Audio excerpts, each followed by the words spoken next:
अस्सलाम वालेकुम भाई जी, की हाल? ते 28 तरीक है अज ते बदर साहब गर्मी चेक करो। आ देखो आ भाई का पसीना देखो निकलो, पसीना देखो निकलदा।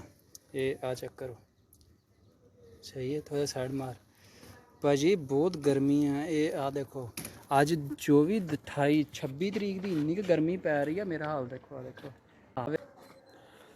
बिल्कुल नहीं आ देखो, हवा का कितने नामो निशान नहीं नेड़े तेड़े। सही है, कितने दरख्त बाहर धुप का काम है, टोटल ही धुप का। चेक करो भाजी, साडा काम हैगा जे पत्थर का।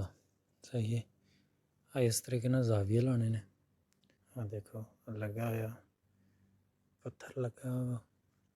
हाँ थोड़ी दीवार रह गई बाकी, इंशाल्लाह फिर उत्ते उस तो बाद लावांगे पैराफिट।